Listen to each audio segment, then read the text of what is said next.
Greetings, Twin Flames. This is Lucida of Twin Flame RX, and I'm here with a special daily inspiration message for you to help you along your journey, hopefully. I will be sharing a little bit from my journey. I will pull a few cards, but this is more of a Twin Flame prescription. That's why I have a prescription ready here, and I'm taking this from my own experience. The title is There Are No Mistakes on This Journey. So I did tell you that, so it was only a couple of weeks ago I told you that Angel and I were talking about getting together to create some healing audios. You know, he is the twin flame that started this YouTube channel with me. Then all of a sudden, I came on saying that I heard from an ex-boyfriend who was my true twin flame. Well, that is because the ex-boyfriend posed to be a true soulmate, a true twin flame with all of the trappings.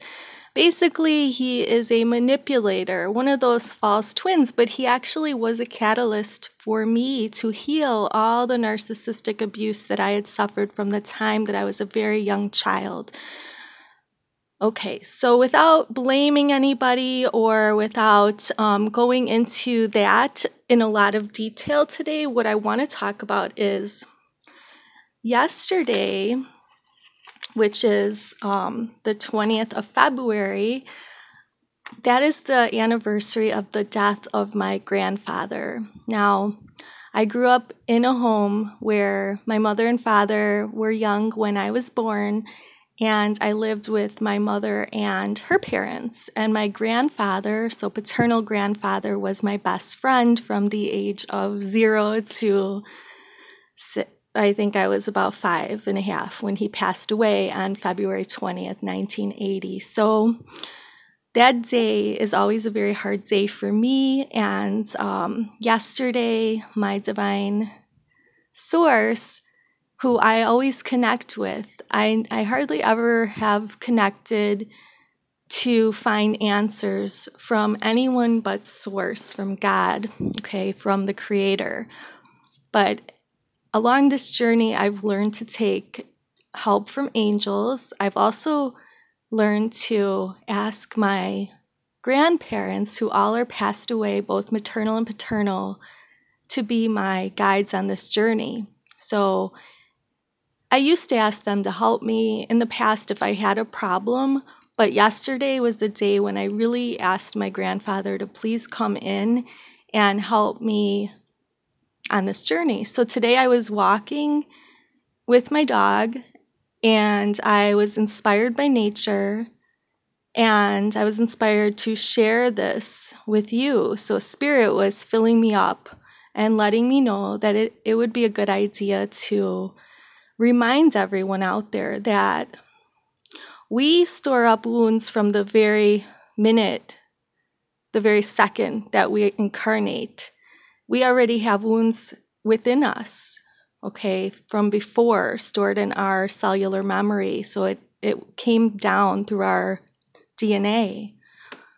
There's lots of wounds that we need to clear as twin flames. And for me, it was abandonment and loss was a huge one, because at such a young age, I lost my father figure. My father did come into the picture more prominently after my grandfather passed away, and I lived with him. But my grandfather was my first loss, and I felt so abandoned when he passed away. I had no idea what was going on, and it was really hard to process. So when I did my inner child work, that was one of the first wounds that I could go back and locate. Now, it wasn't his fault that he passed away, but I know that now that he wants me to connect with him and help me on my journey, because yesterday I asked him to. So, and I allowed him to. So you have the free will to connect with your ancestors, to connect with loved ones that have passed, if you wish, if you desire. So the law of free will dictates that if we do not ask for help, they will not give us help. So I asked for help yesterday, and I've been getting inspired to share some messages with you. yesterday's angel affirmation from the Doreen Virtue calendar was, I easily speak my truth to myself and others. And it's pretty fitting for, what I'm sharing with you now. So back to Angel and the ex. I don't want to say his name just call him, I don't even know what to call him now, but we'll just call him the ex. So he was the person before Angel that was in my life. Now, he triggered me a whole lot at the time, but it was mostly to heal my inner child wounds, except I had gone into a state of PTSD from the trauma that he put me through. Now, after we broke up, it was hard for me to get over him, and he was ghosting me and not wanting to talk to me and all that. So I was confused, but I went into a program to heal my inner child wounds, and I raised my vibration to a level where then I met Angel.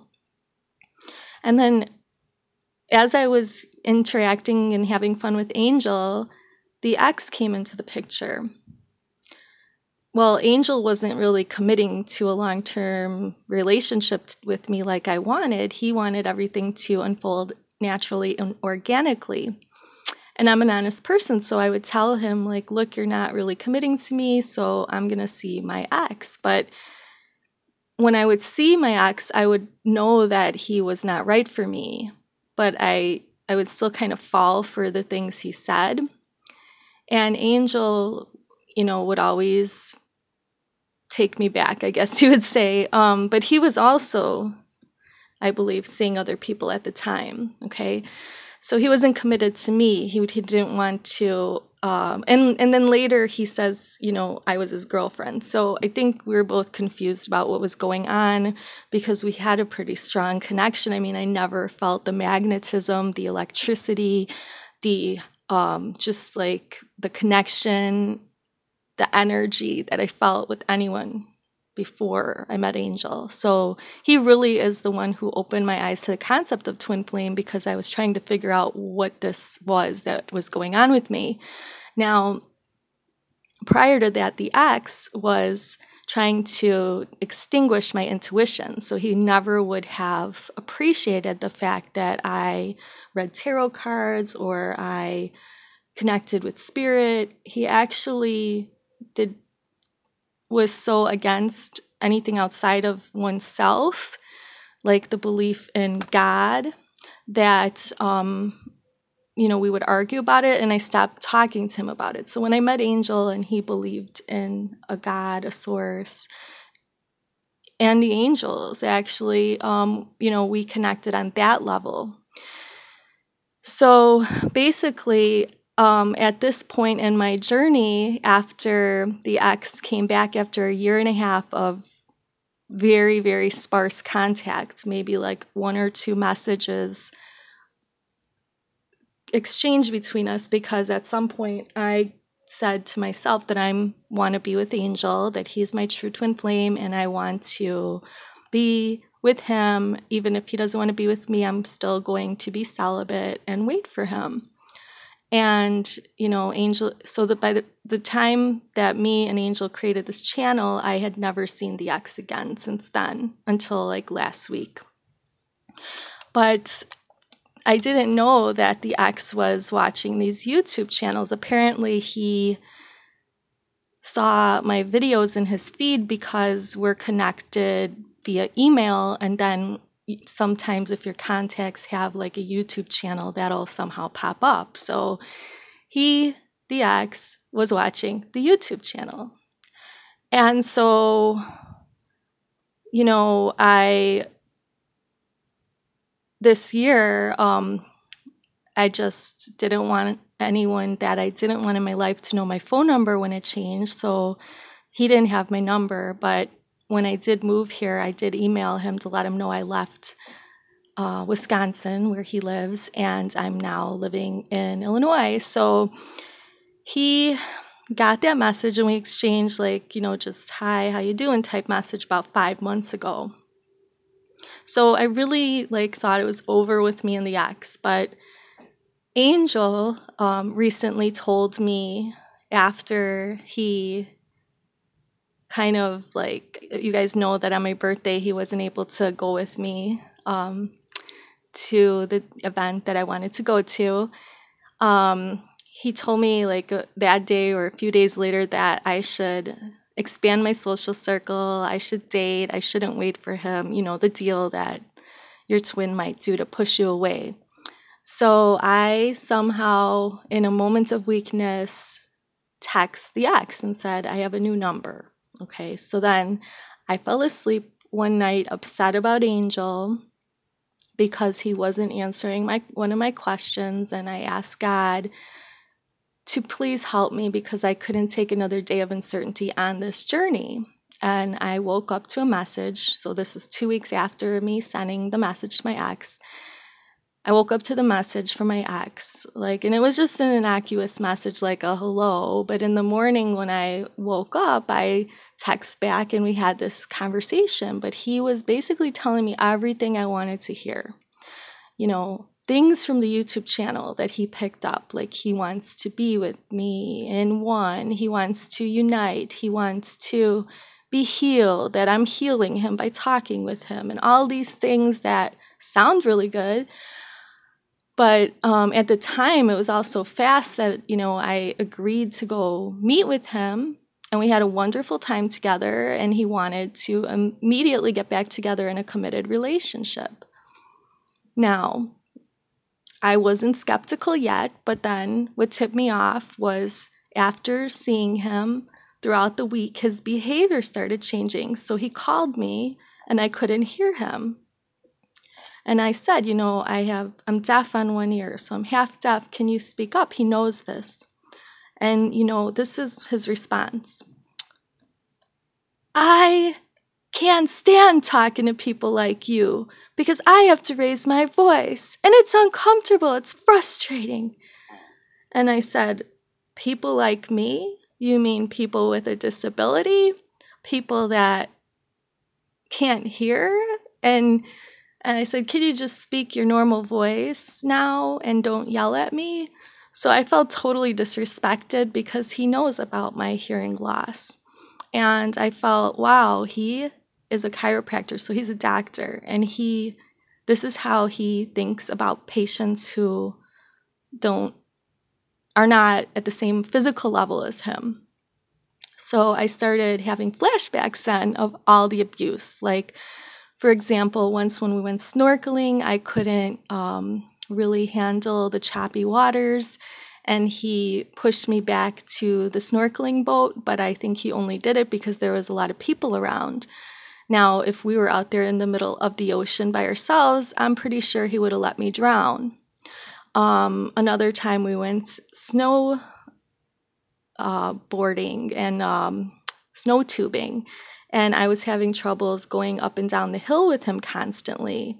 And he was telling me that I'm out of shape, and, you know, that kind of made me feel bad because I'm a woman and, you know, we don't want our man to be telling us we're out of shape. But basically he told me that I was out of cardiovascular shape, and for my age, you know, I should be in better shape, and he was going to have to like train me and just all these things. And I have asthma and allergies, which he helped me with tremendously, but it was like I was never good enough physically. And then when I was sick, I was like useless to him. And when I, you know, had an ailment, I was useless to him. So basically what happened was we had plans that, again, I would drive 2 hours to go see him this weekend, and I wasn't feeling good. There was a fire in my building, and I walked down 38 floors down the morning I was supposed to visit him, so this past Sunday. And I was already feeling red flags from a lot of different things, the way he was talking to me, and just, I will share all this in another video, I'm sure, because I want to make a whole series about this now. But basically, you know, I was letting him know that I was not feeling well, and he pretty much didn't want to talk to me, didn't want to, because I ruined the plans, kind of discarded me in a way. Well, I discarded him because I said, I'm not coming. I'm not taking the drive to see you because of X and X and X. And these are things that if we were going to be together, we would need to talk about. Well, he didn't want to talk to me. So he doesn't want to fix anything. He really doesn't want to work on anything. He just wants me to make all these changes and do everything. And that's when I realized he is not my twin flame. And I also, so today I came to this realization that he definitely is not my twin flame. And I already let Angel know about the fact that I'm not with him anymore, just because Angel should know these things. Because I told Angel I, was with him. Now I said, well, I already figured out I'm never going back, so you don't have to worry about that because this man is an abuser. You would never treat me this way. I still love you, and it's up to you. So basically, though, in the last few days, I realized that was a big test from the universe. So there are never any mistakes. When you are on your journey, there are never any mistakes. Because if you remember, I said that I went through a program of healing from narcissistic abuse and all these inner child wounds that I carried with me. Now, if I had not healed, I wouldn't have recognized all the red flags with this twin flame facilitator or false twin or whatever you want to call this guy that got me on the path to healing my inner child wounds. So basically, there are no mistakes on the journey. Maybe I jumped the gun because he got me really excited with his love bombing, saying that we're in union, we're together, he's my soulmate, he's my twin flame, I'm the one for him, and I'm healing him and all this stuff. I got excited about that. But the truth of the matter is that because this happened, I feel just so much more grounded in myself, because when I was with him, he tried to break me down so much and tell me that my intuition was wrong. And basically, that is what an abuser does. And my twin flame would never have me do that. He's teaching me how to follow my heart, how to be unconditionally loving, and how to basically follow my intuition and trust it. So at this point, I am releasing both Angel and the ex and focusing on my mission and myself, because I feel so much stronger now that I passed these tests. I didn't go back to the abuse. I am not codependent anymore. And I feel like that was a test from the universe, because one of the things that I want to do as part of my mission as a twin flame is to help people to break out of codependency, to get free from toxic relationships, to love themselves. And that is my ultimate mission, to inspire people to love themselves and to be their own one that takes care of themselves, to not need anyone outside of yourself. Because the thing is, when you love yourself, that is when you will be a whole person ready to love another. And that's when you can come into union with your beloved twin flame. So I have been developing what my mission is over the last few years. Of course, I am a psychic, intuitive tarot reader. But one of the biggest things that I had to go through in my life was toxicity, and breaking free from that and healing from it and becoming me. So I wanted to share that with you, that even though there might be twists and turns on the journey and they might be very painful and you might not understand why something is happening, there are no mistakes, and the universe is always going to have your back, and you're always going to find out the reason for the test if you pass it one way or another. So I feel like I passed the test of recognizing the red flags of a toxic, narcissistic, sociopath, psychopath person, and now I can help others with that more fully, because that is one of the things I want to do. I want to help people break free of that. So you will be seeing more about that on my channel. I also want to share with you today's affirmation on Wednesday, February 21st. I allow myself to make positive changes as I am guided. So following your inner guidance, you will become stronger. And I also have a prescription, so I'm going to start doing prescriptions for healing. So this prescription for healing for today, it's a prescription for me that I learned about myself in this journey, but also a prescription for all of you, self-compassion.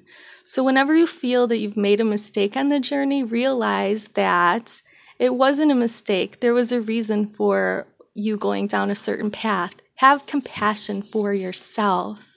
This is one of the things that when I was talking to a psychologist after breaking up with the ex, she had me read a book about self-compassion, because that is a key component to healing. Realizing that you are going to make mistakes along the way, and it's okay to do so, because this is really a journey. Your life is a journey of self-discovery, and this twin flame journey is a journey of self-discovery. I also want to pull a few cards, just if you have gotten to the end of the message. I am going to pull a few cards here for us, just for what the Divine Masculine might be going through at this time. So the Divine Masculine is going through the Seven of Cups energy. So it looks like an energy where there's a lot of options available to them, and they're just trying to figure out where they are specifically on the journey. So there's so many possibilities, they just have to make the right choice. I'm going to pull another card. Will they make the right choice? Well, they may be suffering still from codependency. That's what the devil kind of represents. Let's see what the outcome is going to be for them. The Ten of Cups. So they will eventually overcome that codependency. So any addictive behaviors, any choices outside of themselves that are not fulfilling, eventually they will find fulfillment in themselves so they can pair up with their beloved and create that beautiful life together. Divine Feminine. We have the Divine Feminine being very passionate, Queen of Wands energy. Really holding steady, being grounded on this journey. Fired up though. We also see the Divine Feminine here, more grounded energy with the King of Pentacles, making their mark in the world, storing up wealth and abundance, getting ready, really planting the seeds and putting down roots for the journey. And here's the outcome, the Lovers, and you can't make this up. I'm just pulling these cards for the energy of the Divine Feminine and Masculine. So in the end, once you heal all those inner child wounds, you can get together with your beloved as the Lovers and live that Ten of Cups life. So just remember, there are no mistakes on this journey, that there's always learning going on. And when you learn something, as a twin flame, Spirit might urge you to share it with the world, because that is our mission, is to raise the consciousness of the planet, and that is what I want to do. So I want to thank you for getting to the end of this video and watching. Remember, be compassionate with yourself, love yourself, and you will magnetize love to you. Many blessings. Have a beautiful day. Namaste.